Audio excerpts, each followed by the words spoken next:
Chickpea यानी चना किसानों के लिए एक महत्वपूर्ण दलहनी फसल है। चने हमारे किसान को क्यों लगाना चाहिए, इसके भी कई कारण हैं। चना हमारे लिए न केवल प्रोटीन और विटामिन का भरपूर सोर्स है, बल्कि ये क्रॉप हमारे मिट्टी के हेल्थ के लिए भी बहुत ज़्यादा फायदेमंद है। चना एक लिगुमिनस क्रॉप है जिसके जड़ में नोड्यूल यानी गांठ के अंदर राइजोबियम बैक्टीरिया होती है। चने हवा में उपस्थित नाइट्रोजन को मिट्टी में फिक्स करता है। राइजोबियम हवा के नाइट्रोजन यानी N2 को एमोनिया यानी NH3 में कन्वर्ट करके मिट्टी में फिक्स करता है, जिसको पौधे आसानी से ले सकता है, जिससे मिट्टी में नाइट्रोजन की मात्रा बढ़ता है और जमीन का उर्वरा शक्ति बढ़ता है। इससे केमिकल नाइट्रोजन का खेत में इस्तेमाल कम करने पर भी पौधे का ग्रोथ अच्छा होता है। दूसरे फसल के तुलना में चने में पानी कम लगता है, इसीलिए सूखा क्षेत्र के लिए ये एक अच्छा क्रॉप माना जाता है।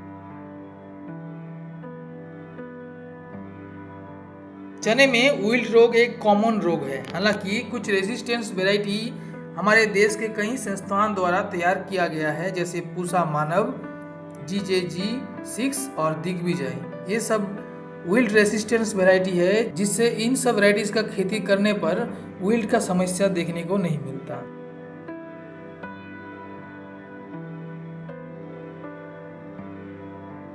चना में वैसे तो कीट का आक्रमण बहुत ही कम होता है, लेकिन पॉड बोरर कीट चना में बहुत हलचल मचाता है। बड़े पैमाने में चना की खेती में शुरुआती स्टेज में नीम ऑयल 5 ml पर लीटर के हिसाब से खेत में स्प्रे करना चाहिए, और अगर कीट ज्यादा मात्रा में आ गया हो तो इमामेक्टिन बेंजोएट 5% SG फॉर्मुलेशन 1 ग्राम पर लीटर के हिसाब से स्प्रे करके इसे आसानी से कंट्रोल किया जा सकता है।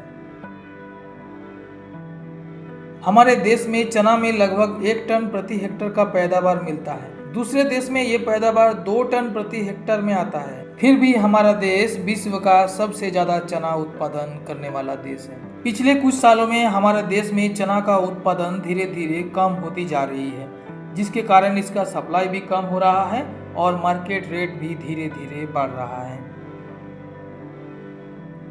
मिलते हैं दोस्तों एक नए वीडियो में किसी नए जानकारी के साथ। तब तक के लिए जय हिंद।